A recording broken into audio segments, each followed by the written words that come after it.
Fresh मीठे मटर का अपना ही टेस्ट होता है। तो इस समय मटर जबकि बहुत अच्छी मात्रा में आ रहे हैं, ठंड का मौसम है, तो चलिए बनाते हैं ये कचौड़ियाँ जो कि बहुत शानदार होती हैं। उससे पहले हम बनाएंगे चटनी जो हेल्दी भी है और बहुत ही चटपटी है। तो ढेर सारा धनिए का डंठल हमने ले लिया है, तीखे के अनुसार हरी लाल मिर्च, एक टुकड़ा अदरक का, स्वाद अनुसार काला और सादा नमक, थोड़ा सा यहीं पर नारियल ले लिया है, 2 बड़े चम्मच हमने भुना हुआ ये चना ले लिया है जो हमारी चटनी को एक वॉल्यूम देगा, 1 चम्मच मेथी और थोड़े से हींग को हमने 2 घंटे पहले भिगो दिया था जिससे अच्छी तरीके से फूल जाए। आधी नींबू का रस ले लेंगे, नींबू का रस ना हो तो खटाई का इस्तेमाल किया जा सकता है।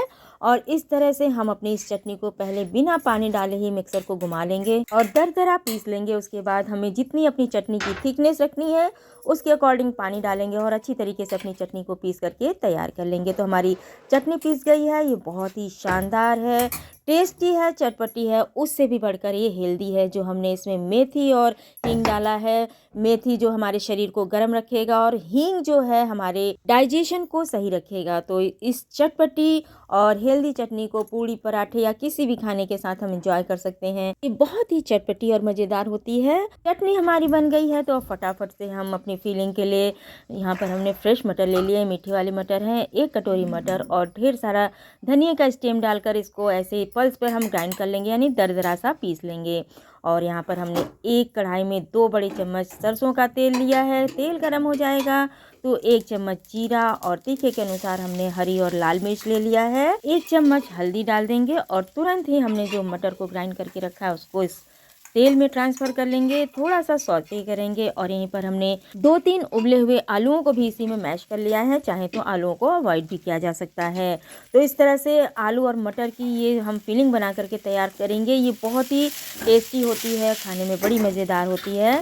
तो फिलिंग हमारी बन गई है तो ढेर सारा इसमें हरा धनिया हम डाल देंगे। हरा धनिया बहुत अच्छा आ रहा है तो ढेर सारा हरा धनिया इसमें डालेंगे, स्वादानुसार नमक डालेंगे। और खटाई के लिए हमने यहाँ पर नींबू के रस का इस्तेमाल किया है, नींबू ना हो तो खटाई का या फिर चाट मसाले का भी इस्तेमाल किया जा सकता है। फिलिंग हमारी बन गई है, जब तक फिलिंग हमारी ठंडी होगी तब तक हम आटा लगा लेंगे। तो हमने आधा कप मैदा, आधा कप आटा, स्वादानुसार नमक, 1 चम्मच अजवाइन को क्रश करके डाल देंगे, 2 बड़े चम्मच हमने घी डाल दिया है। अच्छी तरीके से मोयन को मिला लेंगे पहले सूखे आटे में, उसके बाद थोड़ा थोड़ा सा पानी मिलाते हुए हमें आटा लगा लेना है। और जब आटा लगाएं तो हमें इस बात को ध्यान में रखना होगा कि ये आटा जो है इसमें हमें स्टफ़ करना है, यानी कि हमें इसमें अपनी फिलिंग को भरना है। तो बहुत ज़्यादा सख्त आटा बिल्कुल भी नहीं लगाना है। 10-15 मिनट के रेस्ट के बाद हमारा आटा बहुत अच्छी तरीके से तैयार है। छोटी छोटी सी लोइयाँ तोड़ लेते हैं और फटाफट से हम अपनी कचौड़ियों को भर करके तैयार कर लेते हैं।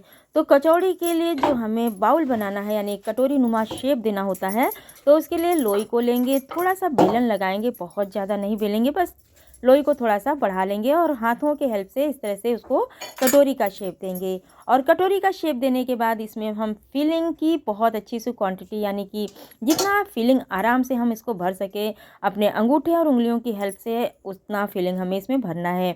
जब हम कोई स्टफ्ड चीज़ खाते हैं तो अगर उसमें फिलिंग अच्छी मात्रा में भरी होती है तभी खाने में मज़ा आता है।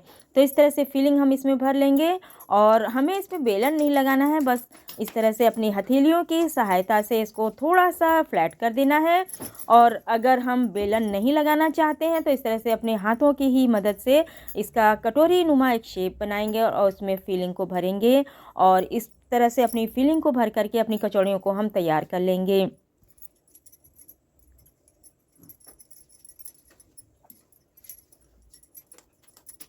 तो इस तरह से कचौड़ियों को हम फटाफट से भर के तैयार कर लेते हैं। इसको बनाने में कोई भी दिक्कत नहीं होती है, बस थोड़ा सा इस बात का ध्यान रखना होता है कि फिलिंग इस तरह से भरें कि बाहर ना निकलने पाए। तो सारी कचौड़ियों को हमने भर करके तैयार कर लिया है। तो फटाफट से चलते हैं इसको फ्राई करने के लिए। तो सबसे पहले हम तेल को बहुत अच्छी तरीके से गर्म कर लेंगे और उसके बाद गैस की फ्लेम को मीडियम टू लो रखना है। इस बात का हमें विशेष ध्यान रखना है क्योंकि हमारी ये कचौड़ियाँ छोटी छोटी हैं तो एक साथ ज़्यादा कचौड़ियाँ कढ़ाई में आ जाएंगी तो कोई दिक्कत की बात नहीं है, और लेकिन ये कचौड़ियाँ थोड़ी मोटी हैं तो इनको सीखने में थोड़ा सा टाइम लगेगा, इसलिए गैस की फ्लेम मीडियम टू लो ही होना चाहिए। अगर हाई फ्लेम पर हम इनको फ्राई करेंगे तो ऊपर से हमको लगेगा कि कचौड़ियाँ हमारी फ्राई हो चुकी हैं, लेकिन अंदर से वो कच्ची होंगी। इसलिए इस बात का विशेष ध्यान रखना है कि गैस की फ्लेम को बिल्कुल भी हाई नहीं करना है। तो इस तरह से जब हम कचौड़ियों को फ्राई करते हैं लो टू मीडियम फ्लेम पर, बीच बीच में हम गैस की फ्लेम को थोड़ा सा मीडियम टू हाई भी कर देंगे, क्योंकि जब तेल ठंडा हो जाएगा तो उसको हमें सही टेम्परेचर पे लाना भी बहुत ज़रूरी है। तो जब हमारी कचौड़ियाँ सिक जाएंगी तो अपने स्पैचुला को कढ़ाई में ही थोड़ा सा हम टेढ़ा करते हुए निकालेंगे, जिससे कि एक्स्ट्रा ऑयल जो है कढ़ाई में वापस चला जाए। तो इस तरह से अपनी सारी कचौड़ियों को बना करके हम तैयार कर लेंगे। तो पहला बैच हमने तैयार कर लिया है, यानी हमारी कचौड़ियाँ बहुत अच्छी तरीके से फ्राई हो चुकी हैं। दूसरा बैच हमने डाल दिया है, अच्छे से फ्राई हो रही हैं। तब तक देख लेते हैं हमारी कचौड़ियाँ कितनी शानदार बनकर के तैयार हुई हैं। स्टफिंग बहुत अच्छी क्वांटिटी में भरी हुई है, तो ये कचौड़ियाँ खाने में बहुत ही मज़ेदार होंगी। और जो चटनी बनी है वो तो चटपटी तीखी तो है ही है, उससे भी ज़्यादा ये हेल्दी है।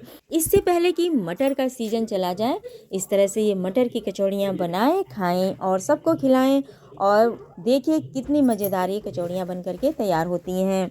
इस कचौड़ी में बस थोड़ा सा स्टफिंग का ध्यान रखना है कि स्टफ़ हमें इस तरह से करना है कि स्टफिंग हमारी जब हम ऑयल में डालें तो बिल्कुल भी बाहर ना निकले। बाकी ये बहुत मज़ेदार होती